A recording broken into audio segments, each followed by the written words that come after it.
इस वीडियो में हम बात करेंगे इम्पॉर्टेंट क्वेश्चंस और मोस्ट लाइकली क्वेश्चंस जो बोर्ड एग्जामिनेशन में पूछा जा सकता है एसपी सब्जेक्ट्स का। तो मैंने यहाँ पे जो है लिस्ट वाइज क्वेश्चंस निकाले हैं, जैसे question number 2, question number 3, question number 4, 5, 6, 7, 8 सारे क्वेश्चंस वाइज जो बोर्ड एग्जामिनेशन में पूछेंगे उसके हिसाब से जो है मैंने क्वेश्चंस निकाले हैं। वो सारे क्वेश्चंस में अगर आप प्रैक्टिस करते हो तो आपका आराम से बहुत अच्छे मार्क्स आप स्कोर करोगे। और कैसे प्रैक्टिस करना है, स्टडी टाइम टेबल, सारी चीज़ें इस वीडियो में हम डिटेल में डिस्कस करेंगे। मेक श्योर वीडियो का कोई भी पार्ट स्किप ना करें। आई होप आपने ओसीएम का वीडियोस मेरा देखा होगा और आपको ये भी पता होगा कि जो मैंने इंपॉर्टेंट क्वेश्चंस या जो गाइडेंस मैंने दिया था वो कितना आपके लिए यूजफुल हुआ था, right. So make sure practice करो, ठीक है।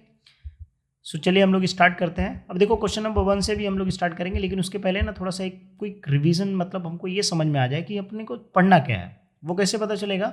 यूनिट वाइज जो मार्क्स डिस्ट्रीब्यूशन होता है, ठीक है, जो यूनिट वाइज मार्क्स मतलब एक चैप्टर, फर्स्ट चैप्टर कितने मार्क का आएगा सर, सेकंड चैप्टर कितने मार्क का आएगा, ये हमको पता रहना चाहिए सर। क्यों? क्योंकि जब हमको पता रहेगा कि फर्स्ट चैप्टर का वेटेज ज़्यादा है, मतलब उससे लॉन्ग क्वेश्चन जो क्वेश्चन नंबर 8 आता है उसमें से पूछा जा सकता है, या उसमें से क्वेश्चन ज़्यादा रहेंगे, ऑब्जेक्टिव क्वेश्चन ज़्यादा रहेंगे, राइट। तो ये समझना बहुत ज़रूरी है। हालांकि ये थोड़ा सा कॉम्प्लिकेटेड यूनिट वाइज अगर हम लोग देखेंगे, जैसे यहाँ पे देखिए चैप्टर लिखा है, चैप्टर नंबर 1, चैप्टर नंबर 2, ये कितने मार्क का है? 17 मार्क्स का कंपलसरी, मतलब विदाउट ऑप्शन, और विथ ऑप्शन के साथ कितना? 25 मार्क का। मतलब इससे क्या समझ में आया? इसमें एक डिस्टिंग्विश, शॉर्ट नोट्स, एक लॉन्ग क्वेश्चन जो है कवर हो जाएगा। लेकिन थोड़ा सा जो है एक बैकअप के लिए, जो जैसे आप मान लीजिए थर्ड चैप्टर, फोर्थ, ये तीनों चैप्टर्स का मिला के कितना वेटेज है? 35।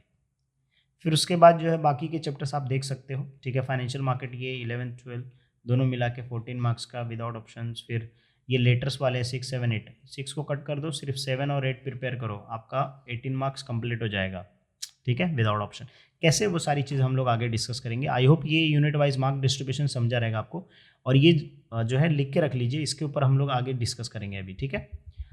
अब मान लीजिए जैसे क्वेश्चन नंबर 1 है, तो क्वेश्चन नंबर जो 1 है वो है ऑब्जेक्टिव्स। उसके लिए एक सेपरेट वीडियो मैं बना दूंगा, ठीक है, जिसमें मल्टीपल ढेर सारे क्वेश्चंस मैं आपको प्रोवाइड कर दूंगा, ठीक है, प्रैक्टिस करने के लिए। ओके, अभी जो है हम लोग क्वेश्चन नंबर 2 से स्टार्ट करेंगे। और अगर आप देखोगे ये सारे जो हैं दो लाइक एक्सप्लेन कंसेप्ट में सारे क्वेश्चंस पूछे जा सकते हैं। कहीं अलग से भी एक दो कॉन्सेप्ट आ सकता है, बट अगर आप इतना पढ़ लेते हो तो एटलीस्ट ये है कि एक दो तो आपका आराम से इसमें कवर हो जाएगा। अगर आप देखोगे तो बहुत सारे लोग बोलेंगे सर 30 है। देखो ये क्या है, 3-3, 4-4 लाइन का इसका आंसर्स होता है, ठीक है, डिफाइन एक्सप्लेन कंसेप्ट में 4 से 5 लाइन का। So you don't have to buy everything. अगर आपका कंसेप्ट क्लियर है तो आप इजीली इसमें जो है, जैसे भी राइट इशू है, व्हाट इज राइट इशू, ठीक है, अगर आपका कंसेप्ट क्लियर है राइट इशू क्या होता है तो आप इजीली लिख सकते हो। अब मान लीजिए जो है आपने कोई कंपनी ABC लिमिटेड कंपनी का आपने शेयर लिया है, ठीक है, कभी लिया है? 2022 में लिया है आपने शेयर, ठीक है, और अभी कौन सा ये चल रहा है? 2023 चल रहा है। तो कंपनी ने जो है प्रॉफिट, या कंपनी को पैसे की ज़रूरत पड़ी, तो कंपनी ने क्या बोला कि हमको पैसे की और ज़रूरत है, और हम वो मार्केट में शेयर्स कितने, उसका भाव चल रहा है 500।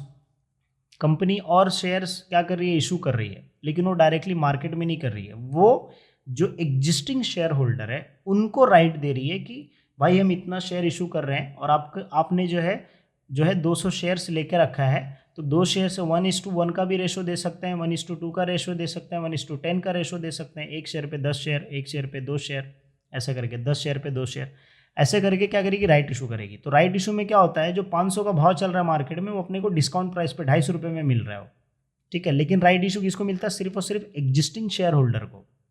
तो आपका अगर कंसेप्ट क्लियर है तो आप इजीली एक्सप्लेन कर सकते हो, लेकिन अगर आपका कंसेप्ट क्लियर नहीं है तो आप एक्सप्लेन नहीं कर पाओगे, राइट। सो ये सारे कंसेप्चुअल बेस्ड क्वेश्चन है, ठीक है, समझ में आ गया। जैसा भी मैं राइट इशू बताया, ऐसा आपको 1 घंटे में पूरा जो है समझने के लिए लग जाएगा। लिख दो ओवरड्राफ्ट क्या है, जब मतलब वो जितना अमाउंट है उससे अगर एक्स्ट्रा मिल रहा है तो ओवरड्राफ्ट हो गया। अब जैसे यहाँ पे प्लगिंग बैक प्रॉफिट नहीं दिया है, ठीक है, तो उसको वो भी आपका कंसेप्ट क्लियर होना चाहिए, है ना। अलॉटमेंट शेयर्स क्या होता है वो भी आपको, आपने कहीं पे अलॉट, जैसे अभी कोई IPO आता है उसमें आपने जो है अप्लाई किया और वो आपका लग गया, ठीक है, तो आपको वो कंपनी क्या करेगी? उतना शेयर दे देती है, तो अलॉटमेंट होता है। तो आपको प्रोसीजर समझना है, राइट। तो everything is based on your concept. तो ये सारे कंसेप्चुअल है, तो 4-4, 5-5 लाइन लिखना होता है भाई, ठीक है, तो इसमें आप समझो। ओके, सो आई होप आपको समझा रहेगा ये प्रैक्टिस। मैं बोलता हूँ क्वेश्चन नंबर 2 ना थोड़ा लास्ट में करो, क्योंकि आप ना बाकी जैसे मान लीजिए क्वेश्चन नंबर 3 भी थोड़ा सा लास्ट में आप प्रैक्टिस कर सकते हो। क्वेश्चन नंबर 2 क्यों, वो आगे मैं आपको बताता हूँ। जैसे मान लीजिए आपने सबसे पहले क्या करना है, डिस्टिंग्विश बिटवीन करना है। अब क्यों डिस्टिंग्विश बिटवीन करना है, क्योंकि इसमें जो है ये सेलेक्टेड क्वेश्चन है। मतलब अगर आपने ये 7 से 8 क्वेश्चन कर लिया तो आपको ये गारंटी हो जाएगा कि मेरा बोर्ड में 12 मार्क्स जो है कंपलसरी आ जाएगा।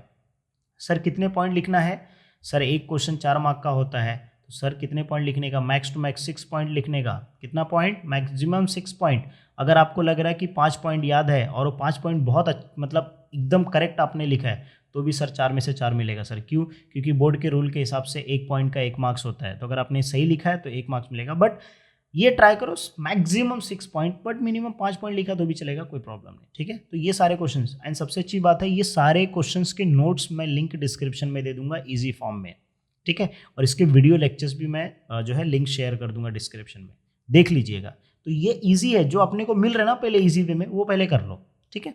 तो अगर आप ये कर लोगे तो ये कर लोगे। अब देखो यहाँ पे working capital, preference shares, equity share, fix capital, transfer of shares, transmission of shares, interim dividend, final dividend, primary market, secondary market, money market, capital market, own capital, borrowed capital. अब इतना सब पढ़ने के बाद जो है क्वेश्चन नंबर 2 में चले जाओ। अब देखो आपको transmission of shares, allotment of shares, ठीक है। फिर उसके बाद कौन सा है, डिविडेंड आ गया, फाइनल डिविडेंड आ गया। फिर उसके बाद जो है कौन सा, और क्रेडिट, डिबेंचर्स, राइट इशू तो बताया आपको। फिर फिक्स कैपिटल हो गया, वर्किंग कैपिटल हो गया, ओन कैपिटल हो गया, बोरोड कैपिटल, कितने सारे देखो, कैपिटल मार्केट हो गया। तो कितने सारे क्वेश्चंस तो आपको डिस्टिंग्विश बिटवीन पढ़ने से क्लियर हो गया, आधे से ज़्यादा, है ना। तो इसके लिए मैंने बोला। अब क्वेश्चन नंबर 5 है। अब क्वेश्चन नंबर 5 कितने मार्क का, 8 मार्क का रहेगा, मतलब 4 मार्क का एक क्वेश्चन, ठीक है। 2 क्वेश्चन आपको अटेम्प्ट करने रहेंगे, ठीक है। अब ये सारे क्वेश्चंस जो मैंने लिखे ये सारे आप पहले कर लीजिए, ठीक है। मोस्टली अगर देखा जाए ये वाला जो क्वेश्चन है बोर्ड के पेपर में एक बार इन्वेस्टर का पूछा है, 2 बार कंपनी का पूछा है, इवन 2 बार शायद इन्वेस्टर का पूछा है, 1 बार कंपनी का पूछा है, तो ये इंपॉर्टेंट क्वेश्चन बन जाता है, ठीक है। बाकी कॉर्पोरेट फाइनेंस का इंपॉर्टेंस, फिर सेबी वाला फंक्शंस, स्टॉक एक्सचेंज का, बॉन्ड्स का। देखो बॉन्ड अंडररेटेड क्वेश्चन है, ये पढ़ के रखना, ठीक है। दिस इज अंडररेटेड क्वेश्चन, मतलब इसको कोई बहुत सारे लोग ऑप्शन में डाल के जाएंगे, बट आप पढ़ के जाना, ठीक है। 4 फैक्टर अफेक्टिंग कैपिटल, ठीक है, फैक्टर अफेक्टिंग फिक्स कैपिटल और factor affecting working capital. 2 question बनता है, दोनों में से कोई एक पूछ सकता है, ठीक है। अब जो है फिर उसके बाद फंक्शन, ये वाला फंक्शन, स्टॉक चेंज का फंक्शन भी पढ़ लेना, क्योंकि अगर ये कंसेप्ट क्लियर रहेगा तो अगर इसमें नहीं पूछेगा तो क्वेश्चन नंबर 6 में पूछ सकता है, ठीक है। फिर ये प्रोविजंस, राइट इशू के प्रोविजंस, ठीक है। American depository, global depository, GDR और ADR, ये जो है काफ़ी इजी कंसेप्ट है, मैंने इसके ऊपर वीडियो बनाया, जाके देख लो, आपको समझ में आ जाएगा। इवन IPO FPO वो भी समझ में आ जाएगा, ठीक है। जो वीडियो लेक्चर्स है ना उसका लिंक मैं डिस्क्रिप्शन में दे दूंगा, ओके।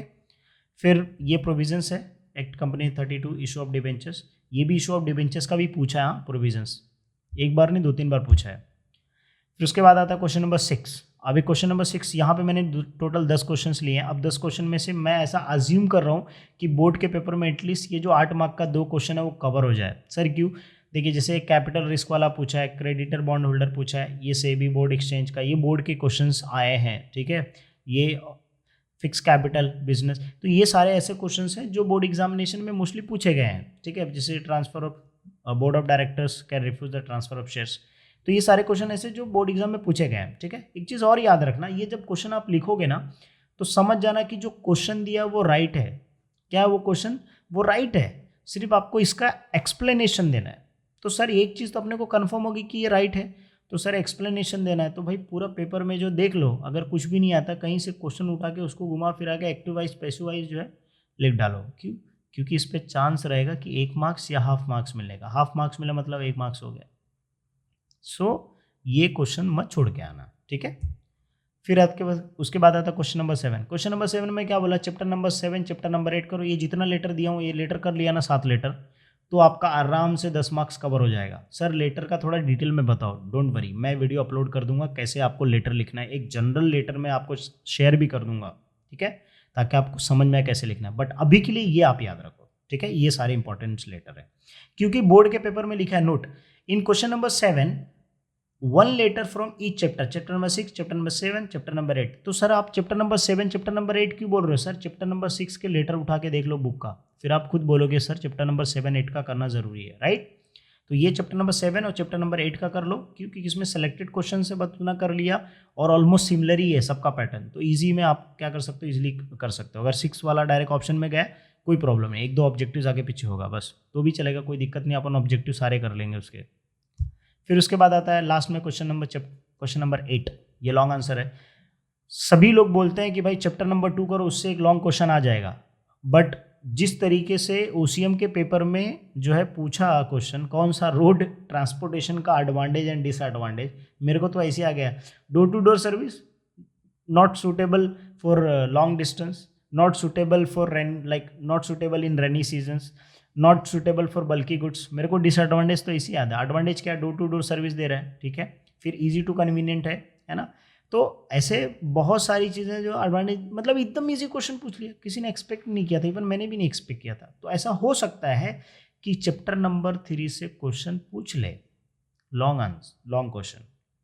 तो इसके लिए जो है आप चैप्टर नंबर 3 का पढ़ सकते हैं, ठीक है, और चैप्टर नंबर 2 का भी करिए, क्योंकि चैप्टर नंबर 2 मोस्ट लाइकली कि आ जाता है। क्यों? क्योंकि उसमें देखो फीचर्स होता है, इक्विटी शेयर होता है, प्रेफरेंस शेयर्स होता है, इवन डिबेंचर्स भी। तो ये 4 होते हैं, एक और है बॉन्ड है। अब उसके अलावा क्या बनेगा, अलॉटमेंट प्रोसीजर का है, तो वो चैप्टर नंबर 3 से जो है पूछ सकता है। बट अगर आप इक्विटी शेयर करते हो, प्रेफरेंस शेयर्स करते हो, ठीक है, डिबेंचर्स करते हो, क्योंकि डिस्टिंग्विश में आप यहाँ कर रहे हो ना, डिस्टिंग्विश में आप पढ़ रहे हो ना, तो अगर मान लीजिए पॉइंट नहीं याद है और आ गया, तो यहाँ के जो इक्विटी शेयर्स, प्रेफरेंस शेयर्स के जो पॉइंट है ना, वही पॉइंट उठा के इसमें लिख सकते हो चैप्टर नंबर 8 में। चैप्टर नंबर क्वेश्चन नंबर जो 8 है उसमें से आप लिख सकते हो पॉइंट्स का। सर कुछ नहीं लिखने से अच्छा कुछ लिख के आओ ना, वो ज़रूरी है। इसके लिए मैं हमेशा बोलता हूँ कि बोर्ड पेपर मैंने खुद चेक किया है, तो बोर्ड के पेपर में आप कुछ लिखो, ताकि हम जब एग्जामिनर पेपर चेक करें तो हमको एटलीस्ट ऑप्शन मिले कि भाई चलो आधा 1 मार्क्स 2 मार्क्स दे दूँ, क्योंकि नहीं लिखने से तो मार्क्स वैसे भी नहीं मिलने वाला है। लिख दो ना भाई, क्या जाता है, 3 घंटा बैठते हो ना, बैठो एग्जाम हॉल में, लिख दो, कोई दिक्कत नहीं, एक्स्ट्रा सप्लीमेंट लेके लिखो, बट लिखो, ताकि हमको ऑप्शन मिले कि भाई हमको मार्क्स मिलने के चांसेस है, राइट। सो ये सारे इंपॉर्टेंट क्वेश्चन थे। बाकी आप लोगों से क्वेश्चन है कि अगर आपने वीडियो लास्ट तक देखा है, तो मैं आपसे क्वेश्चन पूछ रहा हूँ कि भाई क्वेश्चन नंबर 8 में कौन सा क्वेश्चन इस बार पूछ सकता है, कमेंट करके बताओ, ठीक है। सो ये वीडियो मैं यहाँ पे एंड करता हूँ। सारे इंपॉर्टेंट क्वेश्चंस मैंने बता दिए, ये सारी चीज़ आप प्रैक्टिस करो। ये जो है आप सुबह में, आपको जब भी आप सुबह में देखोगे, रात में वीडियो देखोगे, ठीक है, तो उस टाइम पे ये वीडियो सारे क्वेश्चंस के हिसाब से आप प्रैक्टिस करना चालू करो। बाकी का जो है आगे चल के मैं अपडेट करूँगा, ठीक है। अभी क्वेश्चन नंबर जो 3 है, इसके लिए भी एक डिटेल वीडियो मैंने बनाया है, तो उसको भी प्लेलिस्ट में मिल जाएगा, और मेरे वेबसाइट पे विजिट कर सकते हैं, वहाँ पे आपको नोट्स मिल जाएगा, तो इजीली प्रैक्टिस कर सकते हैं, ठीक है। अगर आपको चाहिए कि भाई क्वेश्चन नंबर 3 के ऊपर एक्स्ट्रा वीडियो बनाओ, तो ठीक है, बना दूंगा, कोई दिक्कत नहीं बात है, बट जो बनाया है वही देख लो, उतना इनफ है, क्योंकि तभी बहुत अच्छे से सिस्टमेटिकली समझाया मैंने, राइट, ठीक है। चलो, सो मिलते हैं नेक्स्ट वीडियो में।